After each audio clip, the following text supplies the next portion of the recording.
In today's episode, I'm going to have a conversation with Nikhil Bajaj, real estate lawyer who owns his own company called Marathon Law. We discuss all the difficult situations clients have been seeing in the real estate world these days and how he, as a real estate lawyer, helps the clients in these difficult situations. Please like, share, and subscribe my channel and share in the comments what other topics you would like me to talk about. Amazing. Hi, everyone. Welcome to another episode of Real Talk with Salwa. Today, I have on my episode Nikhil Bajaj from Marathon Law, and he's going to shed some lights on all the things that are going wrong in the real estate market right now. We want to make this episode a fun one and share with you a lot of the things that you could keep in mind and hire professionals that can help you in difficult situations when buying and selling real estate. Welcome back, Nikhil. Second episode at Real Talk with Salwa. Why don't you tell me a little bit about your experience these past few months in your business? Thanks for having me, Salwa. I really appreciate it. Last couple of months have been interesting to say the least. We're seeing a lot of things develop in the market, not necessarily good things. We're seeing a lot of scary things in the market, such as lenders pulling financing, people walking away from pre-construction. Obviously, there's a little bit more opportunity in the market, especially for realtors like yourself. But definitely, I would say, like, if you're a client looking to buy right now, definitely be prepared from the financing point of view, and definitely be prepared if you're planning on buying a pre-construction for any additional adjustments at the time of closing. That's like a little summary of what I've been seeing that's been happening. Wow. Yeah, pre-construction. Scary is the word I would use for pre-construction because I myself was in a situation, I was very optimistic in 2021 and I bought 2 pre-construction homes and it was really tough to close on one of them earlier this year and then another one just a couple of weeks ago. Yeah. And it's interesting because this one project that I closed on in Aurelia, it's a detached home. I'm very lucky that the bank appraised it at the purchase price. But the monthly payment is about $6,000. Oh, wow. Okay. Yeah. So the max I can rent out that home is like $3,200. So ideally I would like to sell it. But what has happened in the last few weeks is that not a lot of people are buying in those areas. So there's very specific areas where people are looking to buy still. But Aurelia is unfortunately not one of them. Yeah. Why do you think that is? I mean, I think that a lot of people did buy in a lot more outside areas, outside of the GTA in Toronto, because there were good deals, especially for pre-construction. In terms of why people might not be buying out there is I think there has been a decrease in price in a lot of those areas. Yeah. I mean, I did have a lot of people who were avid investors say that when the market does take a hit, if the market does take a hit, it'll be the areas outside the GTA and Toronto. Unfortunately, I mean, take it from someone who is also invested outside the GTA in Toronto and also seen that depreciation the last couple of months. And I'm in no way a real estate expert, but I do think long-term everything does go up because real estate is cyclical. Yeah. And obviously the rates didn't help increase the prices either, right? Rates were so low, people were buying and there was a huge demand. And I think right now is normally a slow time in real estate. If you look at historically, yes, the last 3 years, it was busy all year round, whether you were like at the beginning of the year, fall, December. Even for us on the law side, we were doing quite a few closings, but we were used to normally around October, November, it slows down, which is kind of what it is right now. So I think things are beginning to stabilize and we had that expectation that it should always be busy, but that's not the reality. Yeah. So I do think that long-term your investment will pay off, but a lot of people are hurting right now that have invested outside the GTA in Toronto. It's a lot. Yeah. I have a lot of clients that bought in similar projects as me. So I want to help them, but at the same time, the price is everything. Not a lot of people are willing to pay the price that we paid in 2021. Yeah. So it could be a big loss. And a lot of people are in that situation right now. We've had clients who have bought homes, for example, in Burlington or Waterloo, Hamilton, people that have just moved outside the GTA because of that affordability reason. But even despite the fact that they've bought these properties that are relatively a lot cheaper than houses in the GTA in Toronto, they're also having trouble closing because their expectation was that maybe even if rates do go up, we'll be sitting at 3-4%, whatever it is. And that's kind of what they were pre-approved for at that time when they decided to buy. But now you're sitting at, 7 to 8%. That affects them financially. It's not economically feasible really for them to, high. So we're seeing that a lot. And it's not, I'm assuming a lot of people do feel like, why am I in this situation? How do I get out of it? But a lot of people are in that situation. You just gotta kind of fight through it. Yeah. And people that did over leverage themselves, they're gonna have a little bit more of a struggle. Who booked multiple pre-construction. I'm not saying pre-construction is a bad investment, but a lot of people, I think, over leverage themselves, and it's just it's part of the game at the end of the day, right? It's a gamble, so you got to be very calculated going forward, and let this be a learning lesson for a lot of people that did decide to take that step. Absolutely. Yeah. Now, as a real estate lawyer, are you coming across any situations where you are representing sellers whose buyers are not able to close? And what do you do for them in that situation? Yeah, we are seeing a couple situations where, sellers are in a predicament where the buyer cannot get financing or financing gets pulled. We've even seen on the buying side where a lot of lenders have pulled financing right before closing. Wow. And it's not like it's happening every week or every day, but it's happening more often than we're used to seeing. So we've had a couple of files where the lenders have pulled financing. And why would they do that? So there was different reasons for each file. One was because we had someone who essentially changed her employment. The second situation we had was another underwriter picked up the file and asked for other broker conditions that couldn't be fulfilled. So just various reasons. I think banks have gone a lot stricter now, and they're doing a lot more due diligence now because they have lent a lot of, this is my assumption, by the way, they've lent a lot of money out the last couple of years. So they want to make sure everything's kind of tight knit and they're protected. So yeah, just multiple reasons. Just lenders have gone a lot more strict on the due diligence side. Very interesting. Yeah. Now, in a situation where you're representing a seller and the buyer is not able to close because of a very valid reason, like their lender pulled financing, as a real estate lawyer, how do you protect your seller client? So each situation is different and unique. But let's say the seller is buying or selling the property to buy another property. I think we talked about this before the podcast. I mean, it can be a ripple effect, right? So they're selling this property to pull the equity out and buy another property. Not everybody's sitting on a whole bunch of cash just to buy a house, right? Especially in our market. So at the end of the day, that buyer could be held liable for the seller's loss.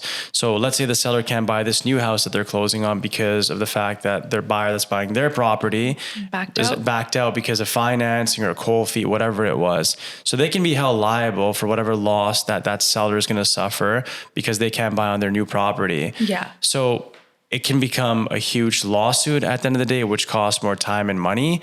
But I mean, at that point, we try to make it work. We try to negotiate an extension right away with our seller who's buying a property. So we let them know that they're selling to buy.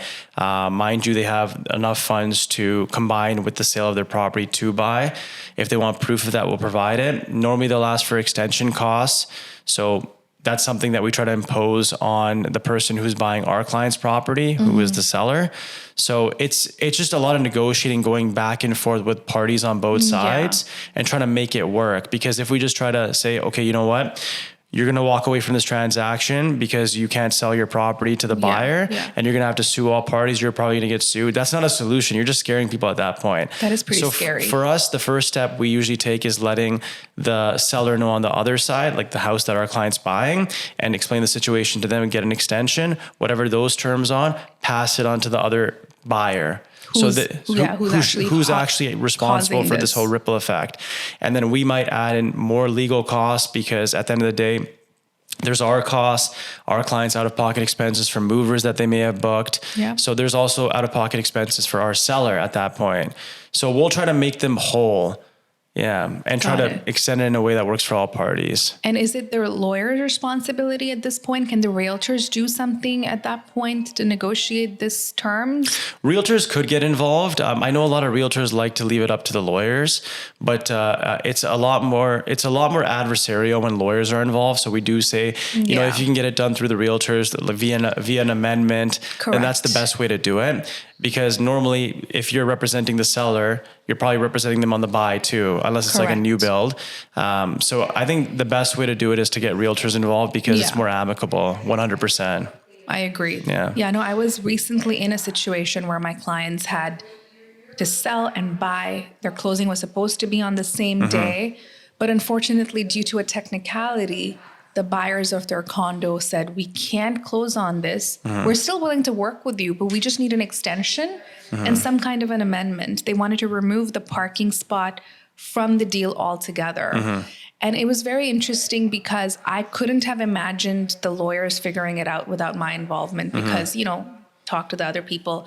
And the good thing was that my clients were very lucky that the home that they were buying, those sellers were very understanding because it was a vacant home. It was a new construction they had closed on. So there was luckily no ripple effect there. They were very understanding. They waited.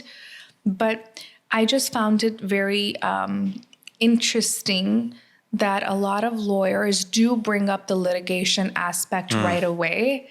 And that scares clients. Yeah. So, I think every lawyer handles it differently. Litigation is probably what's brought to their attention because that's the way lawyers think. Oh, you can sue this person because you're going to suffer a loss, right? Yeah. And litigation costs money. It costs time.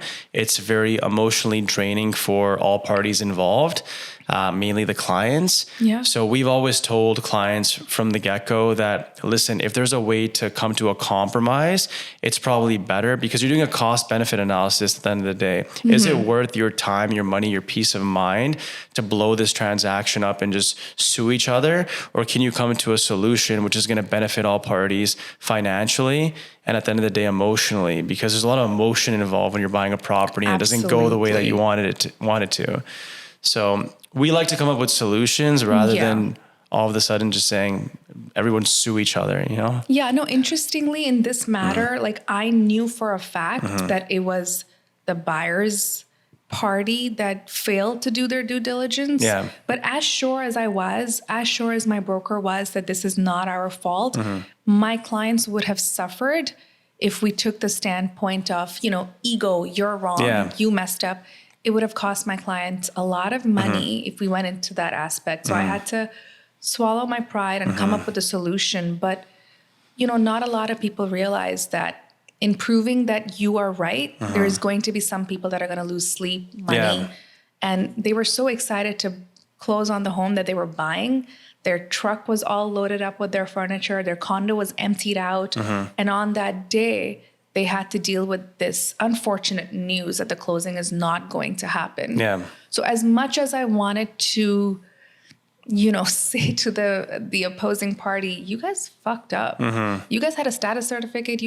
There was really no point. It was buyer beware basically at that point, right? You should have done your due diligence. Yes. So at that point, it would have been wonderful to say I was right and you're wrong, but my clients would have suffered big time. So the good thing was we were able to negotiate a little bit of an extension for them to close on this minus the parking spot, but then also took the entire weekend to arrange bridge financing so they can at least close on their purchase and then hopefully return the bridge financing when hopefully the condo closes. I'm still waiting for that to happen. Crossed. My clients are just such good people. They made their friends and family and everybody involved and come up with the money for this, for this bridge financing, so to say, because we didn't go to a traditional lender for bridge financing. They leveraged their friends and family. Oh, okay. So they took a private, basically. It's imperative that they close so they can pay all their friends and family back. But it was just a very big learning experience for me on what can happen. And also choosing the right partners, choosing the right lawyers is so important because you want somebody that will fight for you, but not fight for you coming from ego, but fight for you and what's good for you in the long run. And I think there's a fine line between advocating for your client and ego, because a lot of times you'll deal with certain individuals on the law side where they know they're blatantly incorrect or there's a better way of handling this problem. Correct. But due to the fact that they may think they're advocating for their client, they're just really shooting themselves in the foot and their client in the foot. Correct. So putting your ego aside, which, a lot of people in our industry do have, especially lawyers. It's the best way to kind of look at things objectively and put yourself in the other person's shoes and say, okay, what's the best possible outcome for all parties in this dilemma or this problem? And that's kind of the approach that we've always taken since day one. And it's kind of helped us progress and, allowed us to maintain a pretty good reputation in the industry. So I think that's the best way to handle it. So you got your client's bridge financing, and now, you renegotiated a price on the property as well. Yeah. So all parties will be relatively happy at that point because the transaction is going to close. Now, Correct. it's not going to be one of those things where people are just going to jump to suing each other.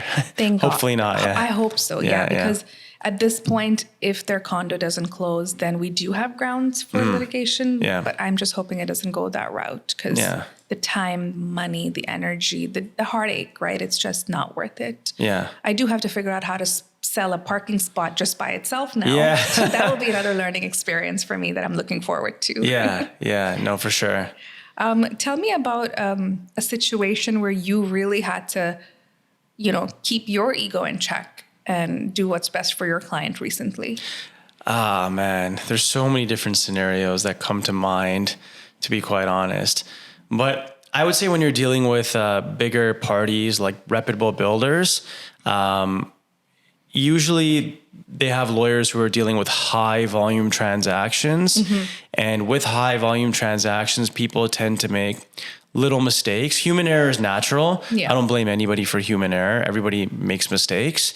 But when you're trying to close a transaction, sometimes with a bigger builder, and you're dealing with mainly their staff, their clerks, and you're waiting for documents to be uploaded specifically, like I'll give you a situation. Usually the statement of adjustments is something that the lender needs for a new build. Correct. So sometimes we get statement of adjustments a couple of days right before closing, but the lender needs it to meet their broker conditions. At least a couple of weeks. Yeah. So when you're going back and forth, emailing the lawyer, their staff, and no one's getting back to you, and you're explaining the situation, you're like, I need this because this is going to fund the deal and allow us to close. So all parties are happy at the end of the day. But there's no acknowledgement sometimes where it's like, okay, yeah, don't worry, we're working on it. We apologize. That's taking so long. It's kind of like 1 or 2 days before closing, here it is. And sometimes you're just like, you want to email back or you want to pick up the phone and just yell, but I mean, what's the point? What's it going to solve? You're just wasting your energy at that point. Yeah. So you're focusing your time and energy on getting the deal funded and getting everything to the broker just so you can actually close on that day. Because the last thing you want is, okay, we're good to fund, but we'll probably fund you within 48 hours. Well, it's closing tomorrow. Yeah, but we have to fulfill the broker conditions because they have to wire the funds to our trust account, which can take time.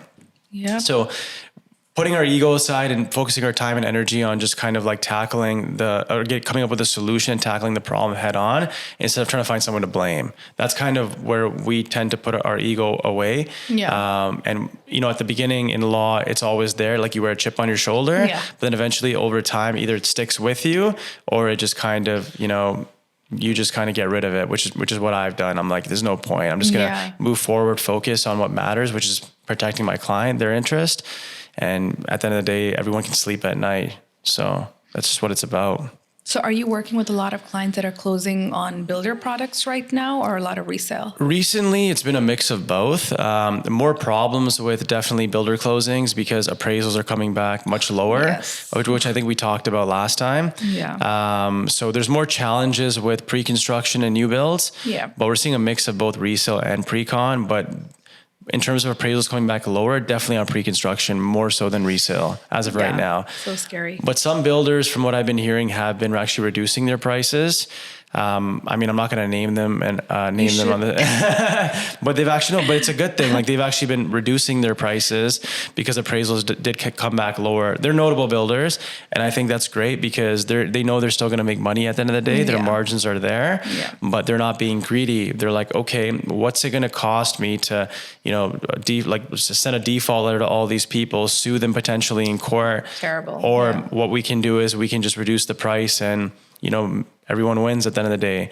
They're happy. We're happy. We still make money. That's amazing. I wish I had, bought from those builders. That would be an agreement to reduce the price to the appraisal price. But definitely. Next time. Yeah. No. So there's definitely, I think, challenges in all aspects of this market, but there's also silver linings. I think there's a lot more opportunity for people to get into the market because prices have gone down. For resale, yes. For resale, yes. I still don't believe pre-con is my cup of tea. Mm-hmm. I've been burnt Yeah, a few times. I've bought pre-con as well. It was a great experience. We bought through a builder called I don't mind mentioning them, Greywood, Okay. and it was a great experience. Like nothing but good things to say. That's amazing. Yeah, and This is in Ontario? in Toronto. Yeah, Oh, in cool. Toronto. Yeah. Greywood. So I'll look it up. Greywood. Yeah. And was this a detached property? It was a condo. It was a condo at St. Clair and Old Weston Road in the Stockyards district. Nice So- area. Yeah, so we picked that up back in 2018, but obviously with the rates going up, we were a little bit scared, me and my partner. Yeah. And we closed on it this past April, and I'm like, oh, I wonder what the statement of adjustment is going to look like.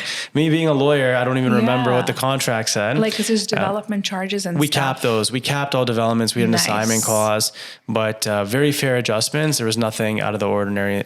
Love it. So that comes back to picking your builder, right? Like you got to make sure you're buying from a reputable builder as well. But from 2018 to now, when you closed on it, did you, get to take advantage of appreciation? Definitely, yeah. Okay, that's Yeah. great. Yeah, we picked it up in probably the mid 300s at that point. Don't know what it's worth now because the market is just Pretty fluctuating. weird. Yeah, it's weird. Yeah, But it's a one bedroom or a two bedroom? It's a one bedroom. Yeah, one bedroom. Probably around the 550-ish mark. Hopefully, yeah. Yeah. Stockyards, that Yeah. area. Parking and locker? No parking, no locker. 520 to 530. Okay, yeah. You're like an appraiser. I'm an appraiser. I like to guesstimate and then do the comps. Nice. But that's a great purchase. Thank and you. You'll still be able to rent it at a good, decent break-even mark, if not cash flowing. Yeah, it's rented right now. Amazing. Definitely have our challenges with it. Yeah. Won't go into detail about that, but dealing with tenants in Ontario can be difficult. Yeah. There's great tenants and then there's not so great tenants, as everyone knows. Yeah. But we're pretty fair landlords. We're accommodating, but just learning the ropes and dealing with tenants in Toronto. That's amazing. Yeah. Tell me a little bit about your experience with, other provinces. Because other than Ontario, you said in the last episode you're buying in New Brunswick. Yeah. Now, is the same thing happening there too when it comes to pricing, valuation differences, et cetera? Yeah. So we've been buying in New Brunswick since I want to say 2018 officially, but we first went there in 2017, and it was a complete gamble, to be quite honest. We didn't know that it was going to take off the way that it did. We just noticed that prices were super, super low in New Brunswick. Vacancy rates were pretty low at that time. I want to guess maybe 5 to 6% back in 2018. Okay. Now you're probably sitting at 3%. So you have seen massive appreciation, to answer your question. So a duplex back in 2018 probably would have costed you $190,000. And let's say a side-by-side duplex, 3 bedrooms, 2 washrooms on both sides. That same duplex will probably cost you closer to $450 now. So prices have doubled in the last 5 to 6 years. Pretty good. It's not like Ontario where prices doubled in 2 years, a year and a half, whatever it was. I remember those times. Yeah, but I think New Brunswick's a great market because it's definitely a place that's growing. You have a lot of immigrants coming into New Brunswick. Yeah. You have a lot of small businesses. You have a lot of different industries. I think I talked about this on this podcast, Yeah, or you did. like agricultural, tech now. A lot of big corporate offices moving to New Brunswick as well. It's just overall a beautiful place. I go there to reset myself, and we have a cottage there. So it's kind of like a mini Toronto, on a very small scale. Yeah. And then you have the ocean there. You have amazing does food, sound amazing amazing. people. So people, when they think about the East Coast, they're like, oh, there's nothing there. But then they go there and they're like, okay, I guess Nick was right. It has something to offer. Yeah. But I think what's allowing prices to go up there is definitely immigration. Immigration, yeah. 100% immigration. Yeah, is driving up the price there. How is the landlord and tenant board there compared to Ontario? It's a nightmare here. I hate saying things are tenant favored or landlord favored. Obviously, we all have our own reservations on how we feel about Ontario or other markets, but I definitely think it's very fair compared to Ontario. Whereas if a tenant is completely, let's say negligent, or they're not paying their rent, it's a lot easier to get them out of the property, obviously for legitimate reason. So it is a lot more favored. I would say not favored. I would say it's equal. Fair. It's Yeah. fair. That's the It's right fair. word. Yeah, it's fair. So we've never had issues with any of our tenants. I mean, here and there, a tenant has asked for a couple of days to pay because they're waiting for their paycheck, or they just had a huge expense they didn't expect. And on a case-by-case basis, you could decide. And it's not very common, but if the tenant's good and they have a track record of paying on time, we're not those landlords that say, oh no, you have to pay us within 2 weeks. Like we've let tenants for like months at a time, maybe like 2 months, say, okay, it's okay. Like just pay us a lump sum in the third month, not a big deal. But it is definitely a lot easier to deal with tenants that are difficult than it is, in my opinion, in Ontario. And hopefully it stays that way. And hopefully Ontario can learn from that and apply the same rules that are happening in New Brunswick, because it's a very streamlined process. Like if a tenant stops paying, or let's say they're ruining the quiet enjoyment of another tenant, or they're just being a nuisance, it's a lot easier to get them out within a couple of weeks, maybe even a month, as opposed to here where it can take 8 to 12 months. I don't know what it is now, but I just remember it is the same.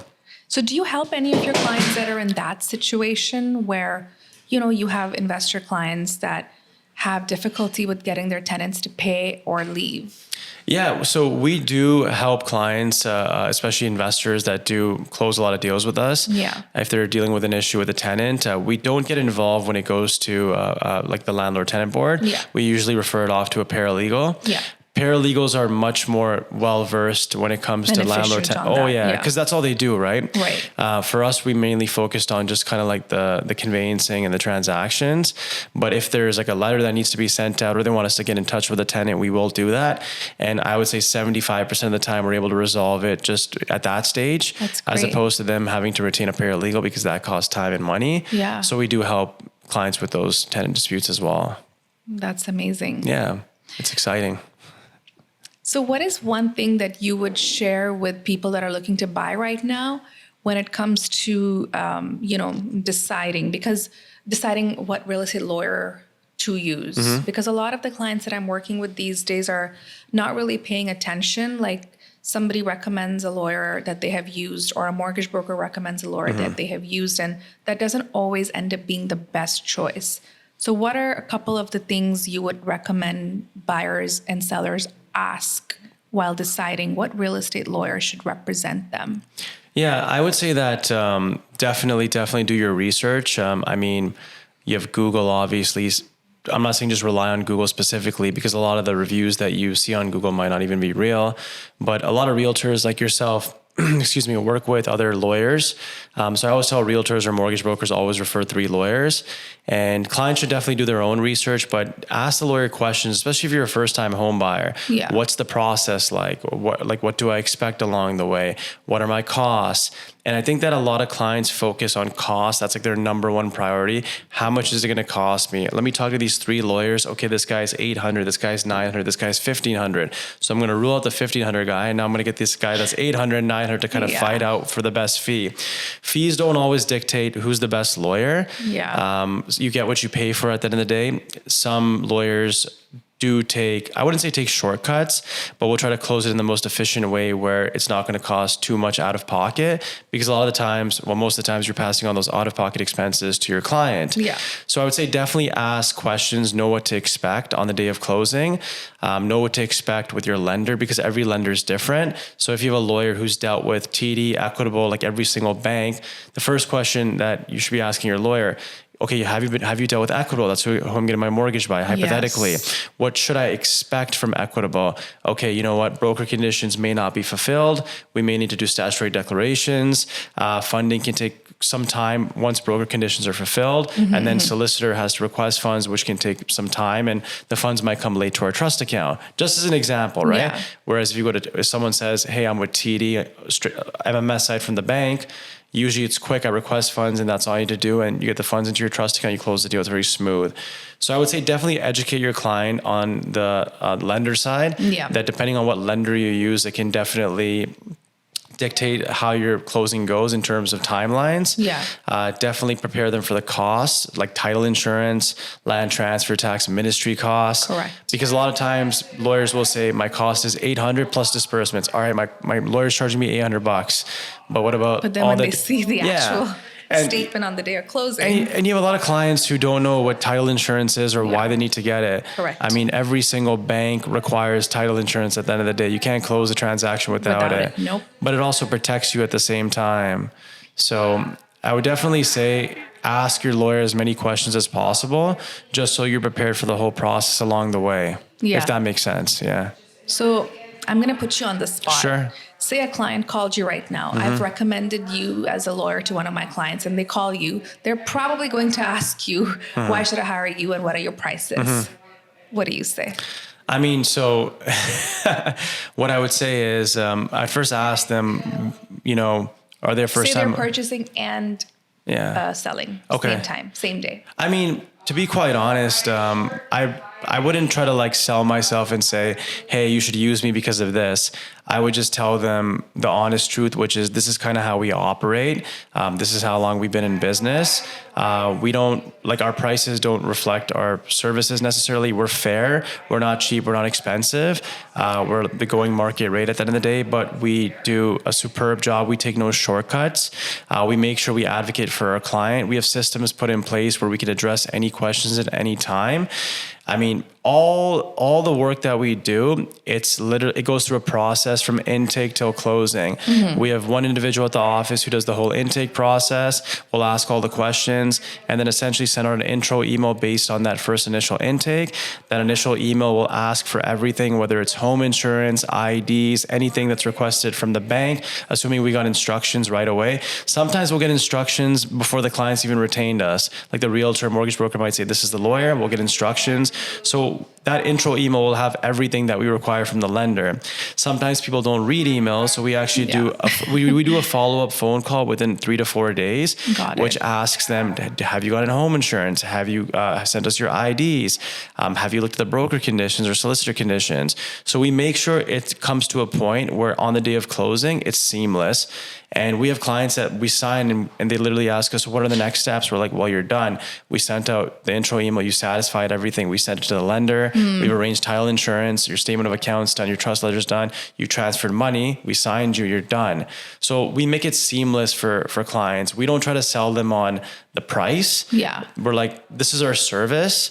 And it's really up to you at the end of the day, whether you want to utilize it or not. Yeah, but I do know a lot of people that will decide based on price because they don't see the value, of how efficiency is very important in this matter. Yeah. So one other example is we order tax certificates for, this is an example, by the way, we order tax certificates for every single file that we close prior to closing. I know some individuals, what they do is they don't actually order tax certificates for the transactions because title insurance will actually indemnify the client from any tax arrears. So if I'm buying a property, for example, let's say the seller hasn't paid their property tax in 2 years. Yeah. Let's say the outstanding amount's like $13,000, which we had a situation like that. But we had a tax certificate. If we closed without the tax certificate, now our new buyer's going to get hit with that bill. We're going to have to let the seller's lawyer know. The seller can say, you know what, not my problem anymore. But title insurance, if you have a file that's insured by title insurance, it'll normally protect against any arrears in property tax. So the buyer's still protected, but now it becomes a headache because you have to file a claim. So just because you order the tax certificate, it prevents situations like that. Yeah. But some clients are like, oh, I don't want to pay $75, $80 or $100, whatever so it is. Worth it though. Yeah. We don't close any deals without a tax certificate. Yeah, if it's commercial, we go beyond that. We do tax, we do water, updated status certificates. If it's a condo commercial unit, we do ESA searches, fire compliance, zoning. So we go above and beyond to make sure our clients know what they're buying. That's amazing. Yeah. So Salwa, quick question for you. When you're choosing a legal representative for a closing, what do you look for in a lawyer? So usually I would recommend somebody to my clients that I know is professional, efficient, great at communications, because the last couple of weeks before closing, it's really important for me to also be in the loop. So that's how I would recommend, somebody that can keep me in the loop. Sometimes a realtor needs to get involved in situations that are difficult, like the one that we just discussed. So that's important, but pricing is also important to my clients. Of course. So, I would hope that my legal partners are able to match that or tell my clients that they're giving them a discount because of me or something like that, so that it makes them feel special. Of course, yeah. So that would be a big thing for my clients for sure. That's understandable. And backing up a little bit before the deal becomes firm and you send it over to a lawyer, I want to ask you, what's your biggest pet peeve in dealing with certain clients?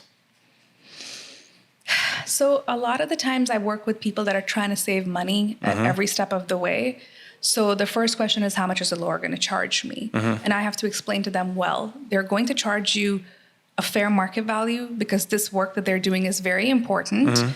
And in order for them to be saved from any problems, you want to pay the market value price and not find shortcuts and cheap lawyers that will pretend to do things and not respond to you a few days before closing. Because that has happened. I've seen that a lot. Like, I will send the file to the lawyer that they have chosen, and I don't even get a response or an acknowledgement or something. So that's important. But when it comes to money, I deal with that even in, like, you know, my own work. Like, a lot of people asking me for cash back or discounts, et cetera. And it's like, there's no value for what I'm doing for you, then you're probably not the best fit. And but usually when it comes to the lawyers, it's like the deal is done. Now they have to make the right choice and who they who represents them to take them to the final step of the process. So a pet peeve for lawyers is they don't respond. But the pet peeve for my clients is they want to know the money. I'll probably like defend some lawyers because I do know that there's a lot of solo practitioners out there that are doing everything from A to Z, which is not necessarily a bad thing because you know that they're doing their due diligence and they're overseeing the file, and you're less likely to make mistakes if you delegate things. Unless you, like, if you delegate things to, let's say, a clerk, not to say that clerks, you know, make mistakes, but sometimes when you're doing high volume, it might be a good job to oversee things. But if a lawyer is seeing it from A to Z, they know what's going on with the file. Right. But a lot of times when a lawyer is closing multiple files or doing high volume, their phone's ringing because someone's calling them, did the deal close? The deal close? The deal close? Yeah. And there's new deals coming in. There's issues with deals. And then you're trying to close these deals before 5 p.m. So, I mean, I always tell lawyers that do high volume, like, try to hire staff to, like, delegate certain tasks to like certain tasks, like phone calls or like paperwork, or just keeping people apprised of what's going on with their transaction, or acknowledging deals that you send to the lawyer. For example, you're like, sometimes I don't get acknowledgements. But if someone's trying to close all these deals before 5 p.m., it's hard for them to like do everything without making mistakes on the deal they're trying to close. Fair. So I do have a little bit of a, I guess a soft spot for them. I have a soft spot, maybe because I am one. But no, it's definitely a challenge trying to meet those expectations. But I do understand it from the realtor's point of view and the mortgage broker's point of view, because they want to make sure that everything's done on their end too. So absolutely. And a lot of mortgage brokers like to use, like the last couple of deals, my clients had mortgage brokers that recommended a lawyer, and like, I couldn't say anything because the mortgage broker said, no, we need this lawyer to close this deal. So sometimes you're kind of stuck, and then you have to deal with their communication gaps and inefficiency problems because the deal might not get done properly if we're not using that lawyer. So exactly. That's about it. Nice. Thank you so much for coming and enlightening us with all this great information. If my clients want to hire you, where can they contact you? So you can go on our website. It's marathonlaw.ca. Okay. They can also reach out to us through our social media page on Instagram, Marathon Law. And if anybody wants to get in touch with me directly, I don't mind giving out my personal cell phone number. Sure, go for it. 647-325-1061. So we're pretty much available for our clients. I hate to say it, but 24/7. You can call me at 1, 2 a.m. I'll pick up. Or message you on Instagram. That's fine. You can message me on Instagram. I'm usually up at 5 a.m. anyways. But we have pretty good turnaround time with our clients, and we're always there to support them. So That's very promising. Thank you for having me. Thank you for your time. Appreciate it.